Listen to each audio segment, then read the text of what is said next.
पिछले वीडियो में हम लोगों ने वैदिक काल के संबंध में दो महत्वपूर्ण बिंदुओं पर चर्चा की थी। सर्वप्रथम हम लोगों ने देखा था कि वैदिक काल किस अवधि को कहते हैं और इसे वैदिक काल नाम क्यों देते हैं। इस संबंध में हम लोगों ने इस बात पर चर्चा किया था कि जो वैदिक साहित्य है,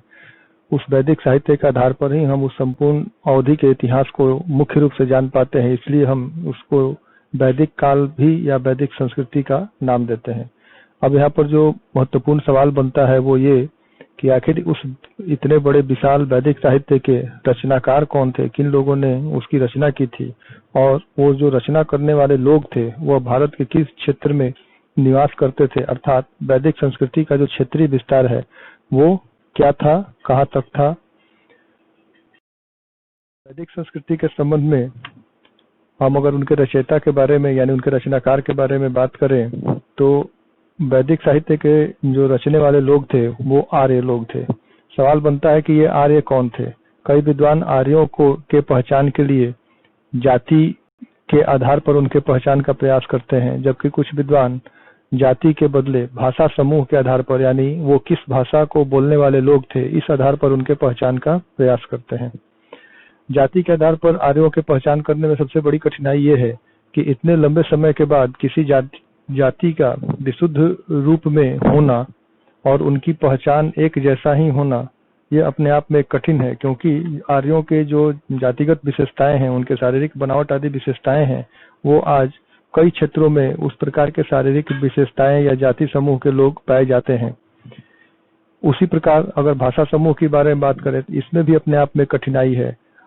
आर्य जो है वो संस्कृत बोलने वाले लोग थे, और परंतु वह जो संस्कृत है आज की तरह का संस्कृत न होकर थोड़ा क्लिष्ट संस्कृत हुआ करता था जो वैदिक साहित्य में हम पाते हैं, इसलिए हम उस संस्कृत को वैदिक संस्कृत का भी नाम देते हैं। मुख्य रूप से ये जो भाषा है वो भारोपीय भाषा समूह में आती है। भारोपीय भाषा समूह हम जो कहते हैं इसमें आज आधुनिक समय में बोली जाने वाली कई जो भाषाएं हैं वो भारोपीय समूह में ही आती हैं, जिसमें यूरोप और एशिया की अधिकांश भाषाएं शामिल हैं। भाषा के साथ उनका संबंध जोड़ना, इसमें अपने आप में कठिनाई ये है कि एक लंबे समय अवधि तक किसी भी भाषा का अक्षुण्ण रहना ये अपने आप में कठिन बात है, क्योंकि कोई भी भाषा लगातार परिवर्तित होते रहती है, वह कई भाषाओं से जुड़ती चली जाती है और उन भाषाओं के शब्द भी उस भाषा में शामिल होते जाते हैं। तो किसी भाषा को उसके उसी रूप में पहचान कर पाना इतने लंबे अवधि के लिए अपने आप में एक कठिन कार्य है। परंतु इतना तय है कि आर्य जो थे वो भारतीय नहीं थे। ऐसा बहुत सारे विद्वानों का मानना है कि आर्य जो थे वो किसी बाहर के इलाके से आकर भारत में बसे थे। आप यहाँ देख सकते हैं आर्यों के संबंध में विभिन्न विद्वानों के अलग अलग मत हैं। वो आर्यों का जो मूल निवास स्थान है उसके संबंध में अलग अलग अपना मत रखते हैं। यहाँ पर आप एक महत्वपूर्ण बात ध्यान रखेंगे, खासकर जो कॉम्पिटिटिव स्टूडेंट हैं, कॉम्पिटिटिव एग्जाम्स में जो भारतीय विद्वान है जैसे दयानंद सरस्वती हैं, गंगानाथ झा हैं, अविनाश चंद्र दास हैं, बाल गंगाधर तिलक हैं, इनका मत क्या है आर्यों के मूल निवास स्थान के संबंध में, इससे संबंधित कई बार सवाल पूछे जा चुके हैं, तो इसलिए आप इन्हें जरूर ध्यान में रखेंगे। इसके अलावा अन्य जो विद्वान हैं उनके भी आप विचारों को ध्यान में रखेंगे कि वो आर्यों के मूल निवास स्थान कहाँ मानते हैं। ये बहुत महत्वपूर्ण टॉपिक है जो आपको कॉम्पिटिटिव एग्जाम्स में आते हैं। तो आर्यों का जो मूल निवास स्थान है, अभी इसके संबंध में विद्वानों में पर्याप्त मतभेद है, परंतु फिर भी ऐसा माना जाता है कि कहीं ना कहीं जो आर्य हैं वो एशिया माइनर के इलाके से या मध्य एशिया के इलाके से वो भारत आए थे, और उनकी कई जो शाखाएं हैं, कुछ शाखाएं भारत चली आई और भी अन्य अन्य जो यूरोप के देश है वहां पर जाकर बस गए। तो इस रूप में आर्य कौन थे इस संबंध में अभी भी और वो कहाँ के मूल निवासी थे, विद्वानों में पर्याप्त मतभेद हमें दिखाई देता है। वैदिक साहित्य की अगर भौगोलिक पृष्ठभूमि की बात करें, अर्थात वैदिक साहित्य में भारत के किस हिस्से की चर्चा की गई है, भारत के कौन से भौगोलिक प्रदेशों की चर्चा की गई है, इससे हम यह जानकारी प्राप्त कर पाते हैं कि भारत में जो आर्यों का निवास स्थान था वो कहाँ था, और इस आधार पर वैदिक संस्कृति का जो क्षेत्रीय विस्तार है हम उसे जान पाते हैं। अर्थात वैदिक संस्कृति भारत के किस क्षेत्र में फली फूली इसकी हम जानकारी प्राप्त कर पाते हैं। ऋग्वेद में आर्यों के निवास स्थल के रूप में जिस क्षेत्र की चर्चा की जाती है वो है सप्त सिंधु प्रदेश। जब हम सप्त सिंधु प्रदेश कहते हैं तो इसका तात्पर्य होता है महत्वपूर्ण रूप से 3 ऐसे भाग जो सप्त सिंधु प्रदेश में माने जाते हैं, जिसमें पंजाब पहला इलाका है और यह मुख्य इलाका था। परंतु जब हम पंजाब कहते हैं तो इस क्षेत्र में वर्तमान भारत का जो पंजाब का हिस्सा है और पाकिस्तान का जो हिस्सा है उससे उसका अर्थ निकलता है, क्योंकि भारत पाकिस्तान के विभाजन के समय 1947 में जो पंजाब है वह 2 हिस्सों में बट गया और एक हिस्सा पाकिस्तान चला गया और एक हिस्सा भारत में है। तो यहाँ पर जो सिंधु नदी है और सिंधु नदी के जो सहायक नदियां हैं उन्हीं क्षेत्रों की बात की जाती है और यही क्षेत्र असल में पंजाब का इलाका है। पंजाब पंचनद भी कहा जाता है, 5 नदियों का देश। दूसरा जो महत्वपूर्ण इलाका है वो है अफगानिस्तान।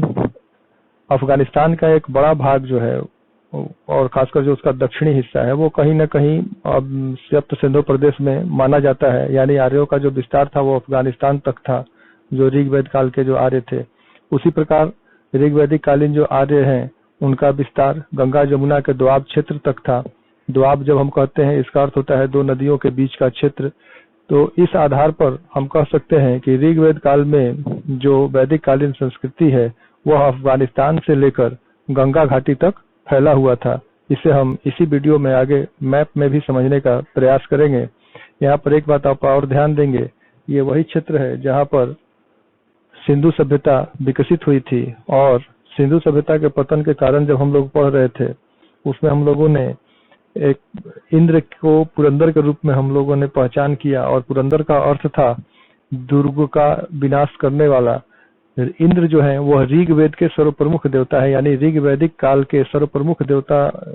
इंद्र को माना गया है। और चूंकि इंद्र को पुरंदर कहते हैं, पुरंदर अर्थात दुर्ग का विनाश करने वाला, तो कहीं ना कहीं उन्हीं क्षेत्रों में जहाँ पर पहले सिंधु सभ्यता विकसित हुई बाद में उसका पतन हुआ, उसी क्षेत्र में हम देखते हैं कि ऋग्वैदिक कालीन संस्कृति भी जो है वो फली फूली। अगर ऋग्वेद में हम देखें कि ऋग्वेद काल की जो मुख्य नदियां हैं जिसके आधार पर हम आइडेंटिफाई करने का प्रयास करते हैं कि ऋग्वेद का कालीन जो संस्कृति है वो किन किन इलाकों में थी, तो आप यहाँ पर देख सकते हैं 2 तरह की नदियों की चर्चा है। एक कुछ नदियां जो सप्त सिंधु प्रदेश की नदियां हम कह रहे हैं और कुछ नदियां अफगानिस्तान की जो नदियां हैं, इन सारी नदियों का जिक्र कहीं ना कहीं ऋग्वेद में हमें मिलता है। आप इन नदियों को ध्यान में रखेंगे। ये सप्त सिंधु जब हम कहते हैं इसमें असल में सप्त सिंधु प्रदेश में अफगानिस्तान भी शामिल है।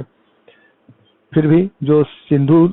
प्रदेश जो है या सिंधु से संबंधित जो नदियां हैं उनका हम लोग यहाँ पर जिक्र कर रहे हैं, इसलिए आपके सुविधा के दृष्टिकोण से इन नदियों को बांट दिया गया है ताकि अगर कभी एग्जाम में इस तरह का सवाल आए कि कौन सी नदियां किस क्षेत्र में बहा करती थी तो आपको उसे आइडेंटिफाई करने में आसानी हो। यहाँ पर आप देख सकते हैं नदियों के कुछ पुराने नाम दिए गए हैं, जैसे सतलज नदी का जो पुराना नाम है जो हमें ऋग्वेद में प्राप्त होता है वो शत्रुदी है। उसी तरह से बिपाशा जो है उसे हम आधुनिक समय में व्यास नदी के नाम से जानते हैं। तो ये भी अपने आप में आपका जो प्रतियोगिता परीक्षा होता है उसके लिए काफी महत्वपूर्ण चीज है कि कभी कभी नदियों के पुराने नाम दे दिए जाते हैं और उसका नया नाम आधुनिक नाम आपसे पूछा जाता है या आधुनिक नाम देकर उसके पुराने नाम को पूछा जाता है। तो आप जरूर इसे याद रखेंगे और इनका क्षेत्र भी याद रखेंगे कि ये नदियां किस क्षेत्र में बहा करती हैं। तो इन नदियों का जो जिक्र आने से हम यह अनुमान लगा पाते हैं कि ऋग्वैदिक जो संस्कृति है वो किस इलाके में फली फूली। अगर हम ऋग्वैदिक कालीन भारत को मैप में समझने का प्रयास करें तो आप यहाँ पर देख सकते हैं ब्लू कलर में कई नदियों का नाम लिखा गया है और ये जो नदियों का बहाव क्षेत्र है असल में इसी क्षेत्र में हम देखते हैं कि ऋग्वेद काल की जो वैदिक संस्कृति है वो फली फूली। आप यहाँ पर देख सकते हैं ये नदियां, ये जो इलाका है वो वैदिक कालीन संस्कृति का इलाका है। आर्य जो है इस इलाके से, मध्य एशिया के इलाके से इस तरह इंडिया में इंटर करते हैं और ये वही इलाका है जहाँ कभी सिंधु सभ्यता हुआ करती थी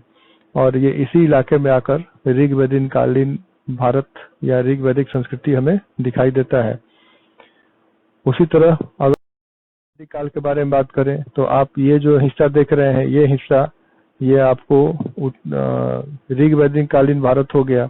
परंतु उत्तर वैदिक काल में यानी 1000 ईस्वी के बाद और 600 ईस्वी पूर्व तक, 1000 ईस्वी पूर्व से 600 ईस्वी पूर्व तक धीरे धीरे जो आर्य थे उन्होंने अपना विस्तार किया। वो जो संस्कृति है वो और विकसित होती चली गई, विस्तृत होती चली गई, और वो आते आते आपको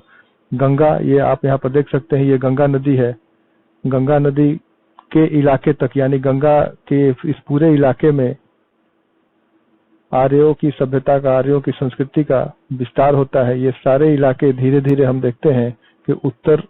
वैदिक काल में इन सारे इलाकों में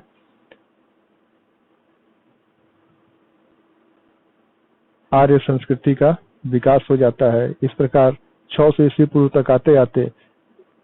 हम देखते हैं कि वैदिक संस्कृति जो है इस प्रकार विकसित हो जाती है, और अंततः वह जो विंध्य पर्वत श्रेणी का जो क्षेत्र है वह दक्षिणी सीमा उसका बन जाता है। यानी इस सीमा तक आके आपका वैदिक संस्कृति जो है उसका विस्तार हो जाता है, और जो गंगा नदी है वहां तक आके यह विकसित हो जाती है। और इसके बाद जो भारत में ऐतिहासिक काल जो शुरू होता है, जिसमें हम सर्वप्रथम महाजनपद काल के रूप में देखते हैं, और ये वही इलाका है, ये वही उत्तर वैदिक कालीन अगर भारत और ऋग वैदिक कालीन भारत को देखें तो इसी इलाके में हम देखते हैं कि महाजनपदों का भी विकास होता है। और अगले जब हम चैप्टर शुरू करेंगे, दूसरा चैप्टर, तो उसमें हम लोग देखेंगे कि यही वह क्षेत्र है जहाँ महाजनपद काल की शुरुआत होती है। 16 महाजनपद थे, और यहीं से भारत में सर्वप्रथम साम्राज्य का युग, जिसे हम मगध साम्राज्य के नाम से जानते हैं, वो प्रारंभ होता है।